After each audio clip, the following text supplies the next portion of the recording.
This video is brought to you by Sporlan, quality, integrity, and tradition.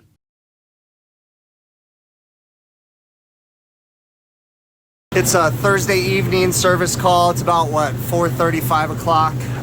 Walk-in freezer not working. I can see that the coil is all frozen up.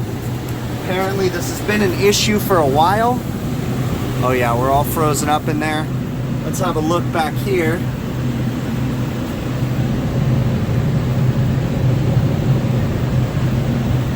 Interesting, and you see how the coil's not frozen up evenly.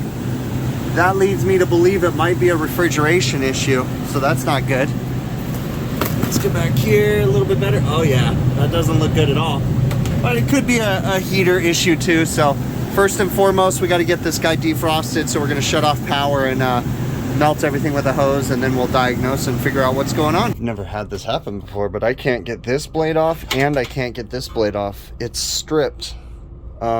Two of my Allen wrenches. One of them was brand new. What the heck? I was able to get this one off, which is where the ice is the worst. So I should be able to work with it. We just, it's putting a lot of stress on that motor connector, but hopefully it'll be okay. We'll get it defrosted real quick. I do this a bunch, and I find that water is the fastest and the best thing for defrosting these. You just have to be careful though, because you don't want to get any water on the floor. See, it drips right here, but you don't want it to get down to the floor because it's a raised floor. And if water gets underneath there, it'll freeze and lift it up. So you just do it until the drain fills up, then stop, let it drain, then just keep rinsing and repeating. So we got those two defrosted all the way through. We can do everything from the front side. There's a little bit of plastic stuck, like that plastic right there was stuck back in the drain. When it comes to this one, the fan guard is frozen in there. So I'm using my wand, and it has a mist feature, and it's very minimal water. The motors are going to get wet. These ECM motors are somewhat water resistant. Not, I wouldn't dunk them in water, but that mist feature really does a good job. Doesn't splash too much. You get a very minimal spray, and it's just trying to get the fan guard out. Got this side all defrosted all the way through. As I'm pointing something out, I realized I probably could have heated up the hubs or something like that, but I didn't need to because I was able to safely get the motor and blade out. Now, it's not great putting a lot of stress on that connector, but it is what it is. Still got a bunch of ice back in here. You always got to make sure you get the side panels completely defrosted, or that ice will just build right back up into there. So we're gonna get this defrosted real quick and then continue on. Okay, we're all defrosted back in here. If you didn't know, this piece comes off 2 screws and it just moves out of the way, and then it gives you the ability to get in there. While I was in here though, I don't think this has anything to do with it icing up, but check this out. This wire just looked funky to me. This is a jumper wire. Look at how loose it is. And then look up here. Like, it's super loose. So we'll get some new crimp connectors on that. I don't know what the dysfunction is with that, but it's not good. It's not a good connection. But again, I don't think that has anything to do with it icing up.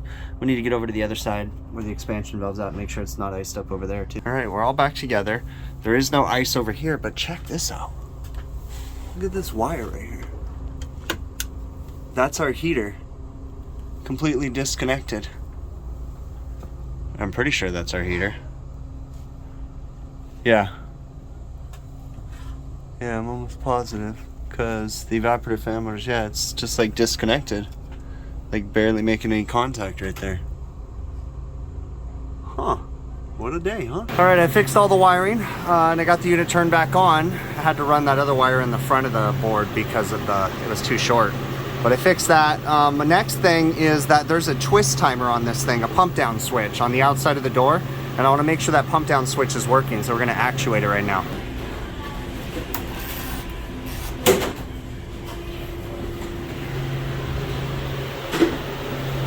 Yeah, it's working. It says pump down, so that's good. Okay, so we got to figure out if it was just that wire that was broken or what caused this thing.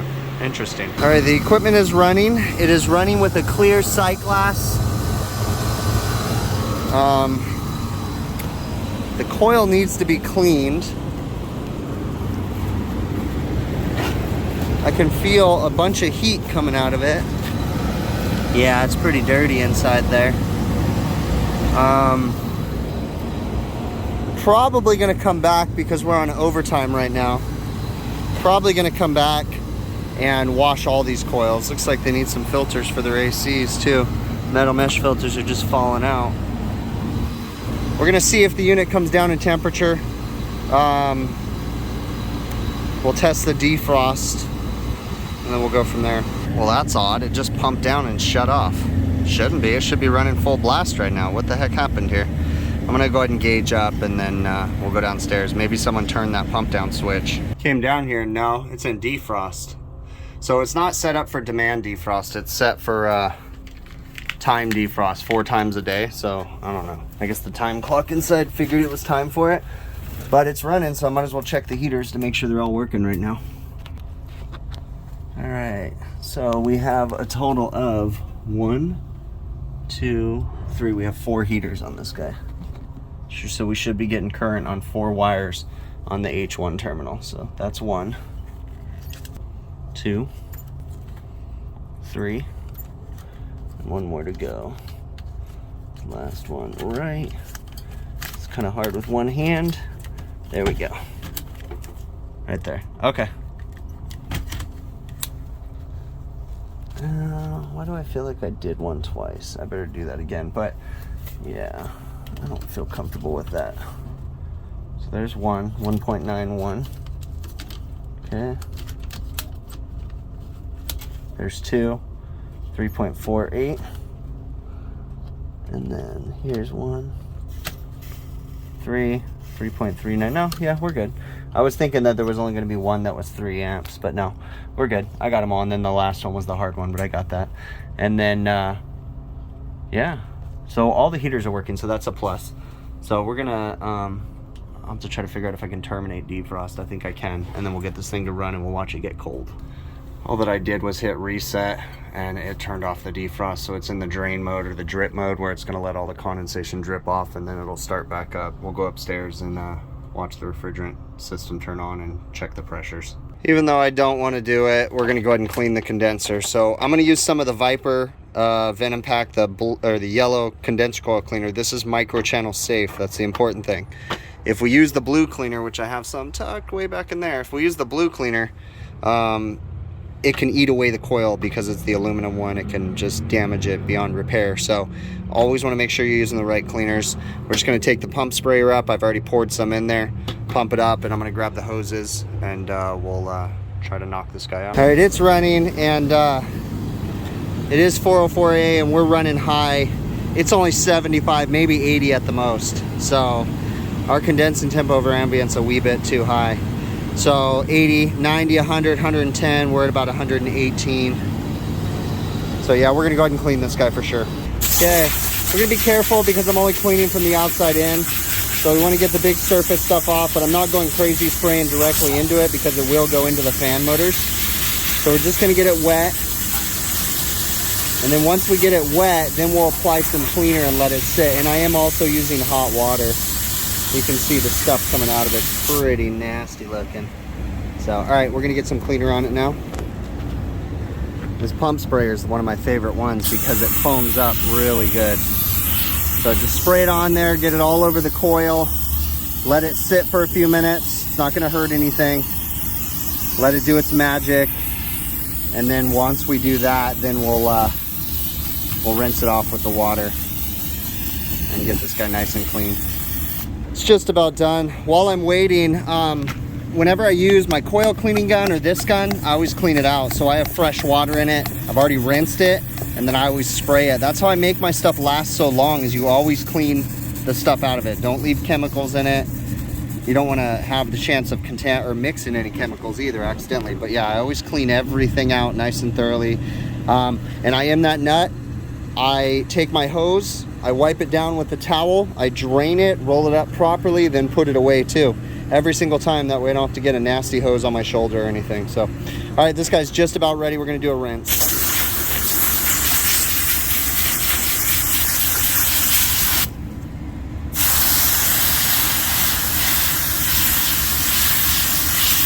Oh yeah. Yeah, this guy was dirty for sure. Again, we're being careful not to spray direct into the motor. because I am only cleaning it from one side. One of the cool things about these microchannel coils is that they're super easy to clean, and oftentimes typically doesn't require you getting from the other side, unlike a standard one that gets plugged up like that. So this one's doing pretty good. It's coming out pretty dirty, so we're gonna keep rinsing. And then we'll start this guy back up. Even when I'm frustrated, it's overtime, I don't wanna be here, I'm still gonna do the job properly. I quickly rinsed the other coils. They weren't bad at all. And then we're rinsing down everything in front of here, so that way it doesn't suck back up on the condenser. It's all about doing it right, because I'm not coming back, you know, I don't want to come back. I mean, I haven't finished diagnosing everything, but if I can prevent having to come back, it's better that way. I got too much stuff going on right now. Too many places to be, too many fires to put out. So yeah, we'll just rinse all this stuff off, wash it all down the drain, and then start this bad boy up. You can clearly see through the condenser now, nice and good. Refrigerant pressures are looking a lot better. We're gonna let it come down in temperature, verify everything else is good. Sight glass is still clear, although I doubt that there's gonna be a leak in the system, but it does have a head pressure control valve, but it doesn't bypass until 150 PSI. So it's rare that you're ever gonna see the thing even bypass, because the microchannel condenser, and it's extremely rare. But I don't think we're gonna have a refrigerant problem. I know that the frost on the coil was a little funny, but I don't think it had anything to do with charge issues. So, but I'm gonna let it run for a little bit, verify it comes down significantly. Let's see what the box temp is, because I am connected right now. So the box temp's about 20 degrees right now and still dropping. So it's gonna be a little while. I have a feeling this thing's been down for a very long time, but we'll watch it and babysit it for a little bit longer. All right, I mean, there's not really much more I can do. It's gonna take, I'm not gonna see the whole thing come down to temperature. It's about 17 degrees right now, which tells me it's been that way for a while, because it started at like 35 and then it just hit a brick wall at like 20 degrees, and it's just very slowly inching down. And all the food in there's soft, so it's gonna take a while to bring all that product back down into the sub-freezing mode. But we're still running a clear sight glass. If I can get my light to work. Yep, glass is still clear, no bubbles, everything's cool. We're gonna wrap this one up, tell them to keep an eye on it. All right, this thing's kicking butt. I got all the panels put back on. We're gonna leave it be, tell them to keep the door shut.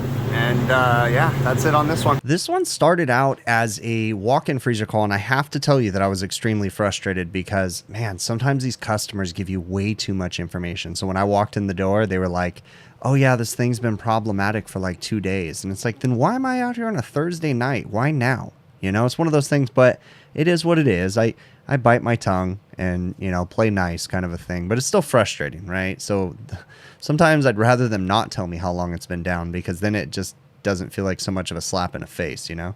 But again, I guess I should be thankful it's a service call, right? And I am. I'm thankful for the work. But anyways, so this one started out as a walk-in freezer call, obviously, and it was iced up, okay? So when I de-iced it, you know, again, I don't just go in there with blinders on. You know, I'm doing my thing, and yes, I do get into a routine when I do these calls, but still, I'm doing my thing and I'm paying attention.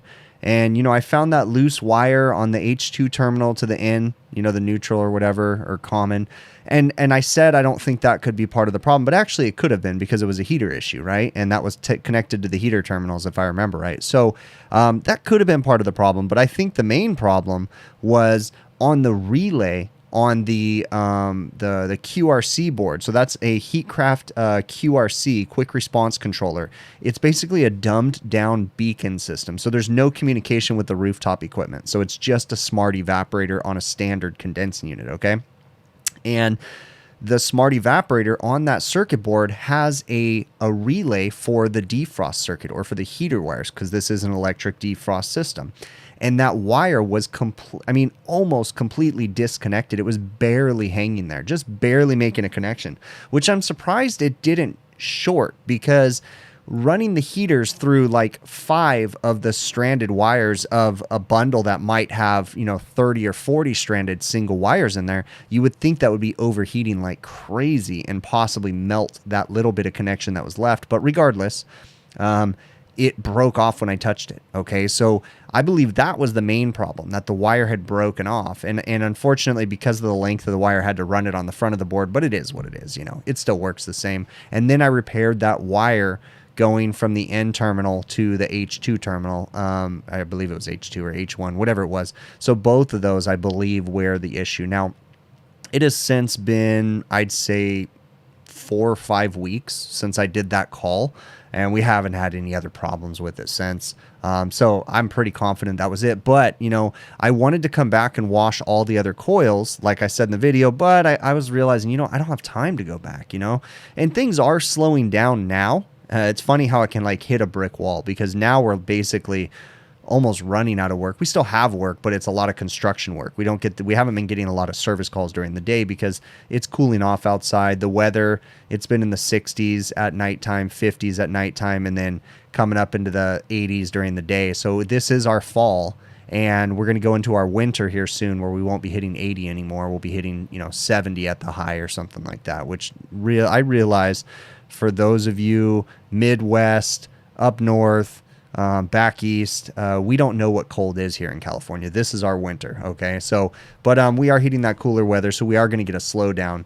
And, but you know, it's still, I'm thankful for all this work, but it can still get kind of frustrating when you get, you know, these silly service calls. And I try to be as proactive as possible. So at the time, you know, I was like, you know what? I didn't want to be there. I didn't want to wash all the condensers because I was there on an overtime call, but I just went ahead and did it because I just didn't have time to go back, you know?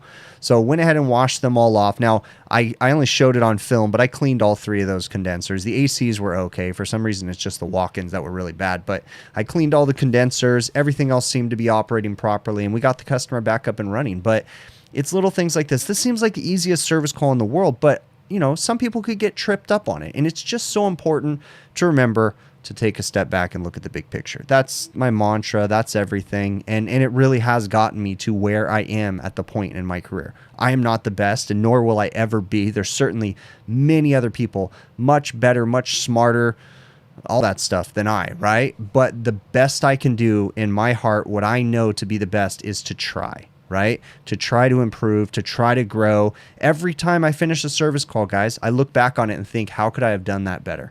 That's my biggest piece of advice to everybody out there, advanced or a newbie, you know, apprentice coming into the trade, is every time you finish a task, reflect on that task. Think about it. How could I have done it better? And then the next time, maybe you'll think of something and you'll remember something, and it'll improve the way that you handle these calls. We always have room for improvement. So please take your time, look at the big picture. Okay.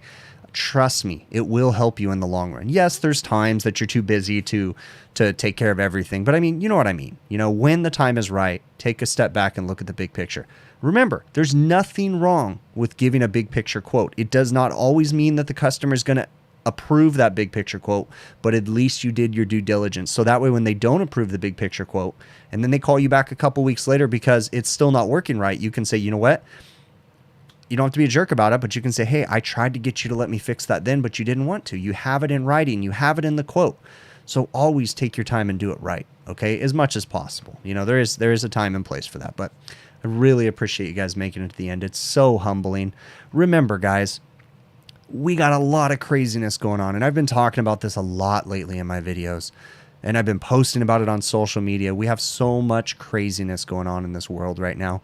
Just a simple random act of kindness. It doesn't have to be anything crazy.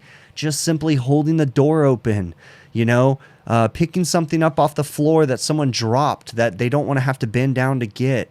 You know, just silly little things. It can be so superficial, but it might change someone's day. For real. The simplest stuff that we may not even think is a big deal may make someone's day. Someone could be having the worst day, and you just simply holding the door open for them could make their day. Or make their day just a tiny bit better for that split instant. We have no idea what is going on in other people's lives. I don't know what's going on in yours. You don't know what's going on in mine. You have a perception of what's going on in mine, right? But I don't put my entire life on these videos. I put a little glimpse of it. There's all kinds of stuff going on behind the scenes, right? And the same goes for everybody. I'm sure the same goes for you too. The simplest act of kindness can make someone's day so much better. And it could be Just the simplest thing, guys. Just try. Just remember, spread that kindness, share the love. Remember to be kind to one another. We just need that. There's so much turmoil, so much craziness. It's just try. Just try. Okay, please, for me, just try. That's the only thing I ask of you guys.